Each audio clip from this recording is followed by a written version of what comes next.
Bone fracture means जब हड्डी टूट जाती है। When a bone in the body breaks, जब हमारे शरीर में कोई हड्डी टूट जाती है, it is called a bone fracture. उसको क्या बोलते हैं? बोन फ्रैक्चर बोलते, कहते हैं फ्रैक्चर हो गया।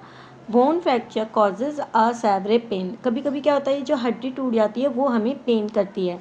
इन केस ऑफ बोन फ्रैक्चर, जब बोन फ्रैक्चर होता है तो हमें क्या करना चाहिए?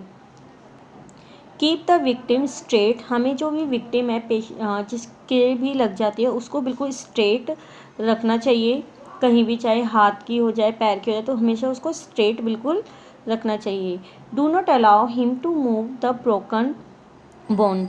और जहाँ भी जो चीज़ टूटी हुई होती है, हड्डी टूट जाती है, उसको हमें हिलने नहीं देना चाहिए, बिल्कुल स्ट्रेट रखना चाहिए।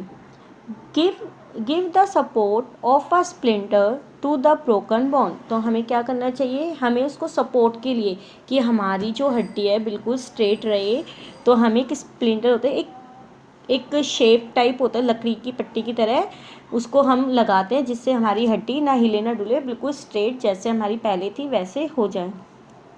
Take the victim to a doctor for further treatment. फिर हमें क्या करना चाहिए? जल्द से जल्द फिर उस विक्टिम को डॉक्टर के पास ट्रीटमेंट के लिए। Sprains, page number 49। स्प्रेन्स होता है जहाँ पे हमें मोच आ जाती है, मोच। Sprain is cause due to a tear in the muscles. Sprain के कारण जो है, जब हमारी मसल छिल जाती है या फट जाती है, तो उससे क्या होता है? खिंचाव होता है, तो हमारी मसल्स में मोच आती है। It happens when a joint, क्या होता है? जो हमारे जॉइंट्स होते हैं जितने भी, जैसे हमारे एंकल हो गए, हमारी कोनी हो गई, हमारे जो पैरों के ये हो गए, जॉइंट्स जितने भी होते हैं, वहाँ पे हमें आ सकते हैं।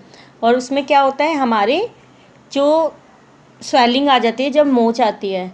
Sprain can be very painful. जब इस मोच आती है तो हमें बहुत ज़्यादा दर्द होता है। इन केस ऑफ स्प्रेन, जब हमें मोच आती है तो हमें क्या क्या सेफ्टी रखनी चाहिए? Give a support to the affected area. हमें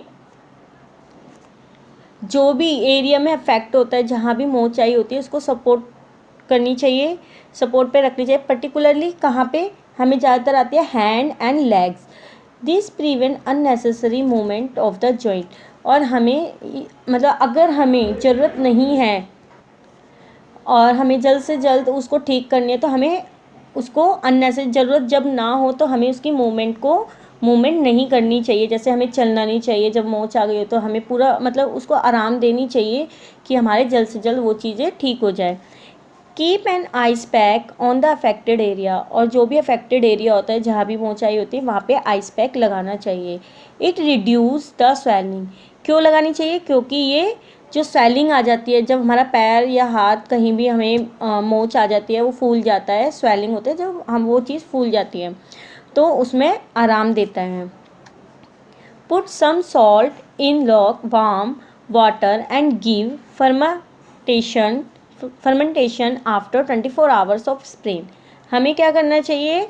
24 आवर्स के बाद जो गर्म पानी होता है, उसमें जो हल्का गर्म पानी होता है, उसमें नमक डाल के उसकी सिकाई करनी चाहिए। हीट स्ट्रोक क्या होता है? जब हमारे भारत में जब सबसे गर्म महीने होते हैं मई और जून के, ये जब हमें क्या चलती है? लू चलती है। The heat stroke occurs in the month of May and June. जब लू कब चलती है? मई और जून में। This are the hottest month in country like India. ये सबसे गर्म महीने होते हैं, जैसे हमारे इंडिया में भी हैं। ए हॉट ड्राई वाइन कॉल्ड लू। ये क्या होते हैं? इसमें गर्म हवाएं चलती है, जिसको लू कहते हैं, दिनों के टाइम में चलती हैं। If we remain outside the houses for a long period during the day. इसमें क्या होता है? यदि हम लंबे समय तक दिन के टाइम घर से बाहर रहते हैं, तो इसका खतरा ज़्यादा होता है कि हमें लू लग जाएगी। We feel tired. तो हम क्या फील टायर्ड करते हैं? हम थकान महसूस करते हैं। Giddy and get a headache. और हमें सर दर्द होने लगता है। These are the symptoms of a heat stroke. ये सिम्टम्स मतलब लक्षण किसके हैं? हीट स्ट्रोक के हैं। In case of a heat stroke, जब हीट स्ट्रोक होता है, जब लू चलती है तो हमें क्या क्या सावधानियां बरतनी चाहिए। Make the person lie down in a cool place, जो भी पर्सन है उसको हमें ठंडी जगह पर ले जाना चाहिए, रखना चाहिए। गिव द पेशेंट ORS और जूस ऑफ अनराइप मैंगोज, उनको हमें क्या करना चाहिए, ORS का घोल, हम गर्मी में सबसे ज़्यादा क्या पीते हैं, नींबू शिकंजी बना के पीते हैं। वो हम इसलिए पीते हैं कि हमारे शरीर में किसी चीज़ की पानी की कमी ना हो, डिहाइड्रेशन की प्रॉब्लम ना हो, या मैंगो का जूस पीना चाहिए। In case of high fever, यदि हाई फीवर होता है, सब बहुत ज़्यादा बुखार होता है, तो put a cold sponge on the forehead of the person, तो जिस पर्सन को फीवर होता है, बहुत तेज फीवर होता है, तो उसके माथे पर हमें ठंडी पट्टियाँ रखनी चाहिए, जिससे उसका बुखार थोड़ा कम हो जाता है, जल्दी उतर जाता है। एनिमल बाइट्स, जो पशु होते हैं, जानवर होते हैं, उनका काटना। Animals such as dog, cats and monkeys have the germs of a deadly disease called rabies in their saliva. Animal जैसे डॉग, कुत्ता, बिल्ली, बंदर, इनके क्या होते हैं, इनके जो स्लाइवा होता है, जो मुंह में जो होता है, उनके जो लार जो होती है उसमें जर्म्स होते हैं। तो जब वो काटते हैं किसी को, तो वो उनके जो भी पर्सन के उसमें काटते हैं कहीं भी, तो उसके जर्म्स उसके अंदर आ जाते हैं। इसको किस चीज़ की बीमारी का नाम दिया गया है, rabies. So the bite of this animal need immediate treatment, कोई भी एनिमल काटता है तो हमें जल्द से जल्द इसका उपचार करना चाहिए। In case of an animal bite, अगर किसी एनिमल ने बाइट काटा है तो हमें इन केस हमें क्या करना चाहिए, thoroughly wash the bitten area with running water, जहाँ भी काटा है जानवर ने उस एरिए को हमें अच्छे से रनिंग वाटर, चलते हुए पानी में साफ़ करना चाहिए। Tie a bandage and take the victim to a doctor, हमें उसकी बैंडेज करके हल्का उसको पट्टी बांध के उसको डॉक्टर को इमीडिएटली दिखाना चाहिए कि इस एरिया पे हमें बाइट किया है। The doctor will give a course of anti rabies injection, तो जो डॉक्टर के पास जाते हैं वो क्या करते हैं, जब कोई पशु काटता है तो एंटी रैबीज इंजेक्शन लगाते हैं। तो इस चीज़ का हमें कोर्स कंप्लीट करना चाहिए। मतलब कोर्स इसलिए कहा गया क्योंकि वो डॉक्टर बोलते हैं कि इसमें 1 दिन 2 दिन 3 दिन तक आपको इतने इंजेक्शन लगेंगे, जितने भी होते हैं जो भी पशु आपको काटते हैं उससे related. Snakes such as cobra and viper are very poisonous, snake, सांप और कोबरा कुछ ऐसे रेप्टाइल्स एनिमल्स हैं जिनमें बहुत ज़्यादा विष होता है, विष मीन्स जहर होता है। They have poison in the fang in their head, इनके जो ये डसते हैं जब ये सांप, तो इनका जो पॉइजन होता है, विष होता है, वो कहाँ पे होता है, इनके हेड में होता है। Their poison is called venom, इनके जो जहर को क्या बोलते हैं, वेनम कहा जाता है। When a snake bite a person, जब एक स्नेक सांप किसी पर्सन को बाइट करता है, काटता है, it inject a few drops of poison means venom, जो उसका जहर है, इनटू द पर्सनस बॉडी। तो जब वो काटता है तो क्या होता है, जो उसके जो उसके फंग्स होते हैं, जब वो किसी को काटता है तो उसमें जो भी पॉइजन होता है वो उस बॉडी के ब्लड में आ जाते हैं। The venom reaches the heart, जब वो जहर क्या होता है, पहुंचता है, जब वो काटेगा तो क्या होगा, उसके हार्ट में दिल और ब्रेन तक वो जाता है ब्लड के जरिए। The heart and brain stop their working, तो क्या होता है, जब वो जहर गया तो वो जहर जब इंसान के अंदर जाता है ना, तो क्या करता है, उसके दिल और दिमाग को काम करना बंद कर देता है। एंड विक्टिम डाइज, तो विक्टिम जो भी पर्सन होता है वो मर जाता है।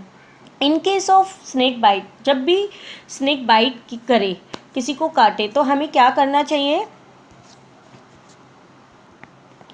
Make a cross on the bitten part of the press it to remove the poison blood, जहाँ भी उस पर्सन को किसी सांप ने काट लिया होता है तो उस जगह को हमें क्रॉस का साइन एक या सर्कल डाल लेना चाहिए कि यहाँ पे बाइट किया हुआ है। और अगर उसने हमें वहाँ काटा है तो क्या, do not allow the victim to sleep if we feel sleepy, तो हमें अलाउ नहीं करना चाहिए विक्टिम को कि वो सो जाए। अगर उसको फील हो रहा है कि उसकी आंखें बंद हो रही है तो हमें उसको सोने नहीं देना चाहिए। नेक्स्ट क्या करना चाहिए हमें, tie a piece of cloth, हमें एक कपड़ा लेना चाहिए just above the cross to stop the flow of venom toward the heart and brain. तो हमें क्या करना चाहिए, जहाँ भी हमने उस निशान को लगा लिया विक्टिम के, उसके बाद हमें उसको वहाँ से अच्छे से किसी कपड़े से, क्लॉथ से उसको टाई कर देना चाहिए, बांध देना चाहिए, जिससे उसका जो ब्लड है हमारे जो शरीर के अंदर गया आगे फ्लो ना हो, आगे हमारे शरीर में एंटर ना करे और हमारे कहाँ तक, हमारे दिल और दिमाग तक नहीं पहुँचे। क्योंकि अगर ये हमारे दिल और दिमाग तक पहुँच जाएगा तो क्या होगा, वो इंसान मर जाएगा। Take the victim to a doctor immediately, हमें जल्द से जल्द डॉक्टर के पास ले जाना चाहिए। इन द मीन टाइम, और किस समय, द वॉश, उससे पहले हमें क्या करना चाहिए, wash the wound with potassium पर मैग्नेट, हमें जहाँ भी उसने काटा है वो हमें अच्छे से उसको पोटेशियम पर मैग्नेट से क्लीन कर लेना चाहिए, साफ कर। First aid box, first aid box कैसा होना चाहिए, देखो आपके पेज नंबर 50 पे दिया हुआ है फर्स्ट एड बॉक्स। इसमें क्या क्या चीज़ें होनी चाहिए, क्या क्या हमें रखना चाहिए अगर किसी को नीड पड़ जाए, ये पता है हमारे घरों में भी होनी चाहिए first aid box. You have learn the measures of first aid in various situation, आपको हर एक कंडीशन पे हमारे घर में फर्स्ट एड बॉक्स होना चाहिए, हमें कभी भी काम आ सकती है। You must know about the first aid box, आप फर्स्ट एड बॉक्स के बारे में जानते हैं उसमें क्या क्या चीज़ें होनी चाहिए। A first aid box usually contains, इसमें क्या क्या सामान होना चाहिए, बैंडेज होनी चाहिए, कॉटन होनी चाहिए, कॉटन गेज होनी चाहिए, ए पेयर ऑफ सीजर्स होनी चाहिए, कैंची होनी चाहिए, ब्लेड होनी चाहिए, पोटेशियम पर मैग्नेट होनी चाहिए, एंटीसेप्टिक सॉल्यूशन होनी चाहिए कोई भी, डिटॉल होना चाहिए और थर्मामीटर और कुछ मेडिसिन्स होनी चाहिए। हमारे फर्स्ट एड बॉक्स में ये सब सामान होना चाहिए। A person who give first aid should have full knowledge of the first aid box, एक पर्सन को जिसको फर्स्ट एड की पूरी जानकारी होनी चाहिए कि ये सामान किस लिए यूज़ होता है, अगर हम उस बॉक्स में रख रहे हैं तभी तो हम उस पर्सन को ट्रीट कर पाएंगे कि उसको हम कैसे ठीक करें, क्या करें, तो ये नॉलेज आप सभी को होनी चाहिए। He should know how to handle the victim, और हमें ये हैंडल होना चाहिए, हम ये हैंडल कर सकें कि जो विक्टिम है हम उसको अच्छे से हैंडल कर सकते हैं, कि ही शुड नॉट पैनिक, और हमें उसको देख के पैनिक नहीं होना चाहिए। मतलब अगर उसको कुछ हो गया है, अगर उसको चक्कर आ रहे हैं या फिर उसके छोटा सा कट्स लग गए हैं, माइनर कट लग गए हैं, कुछ भी हो गया, तो हमें उसको देखकर घबराना नहीं चाहिए। ऑन सीइंग, उसके कट्स को देख के, उसके घाव को देख के और उनके फ्रैक्चर्स को देख कर।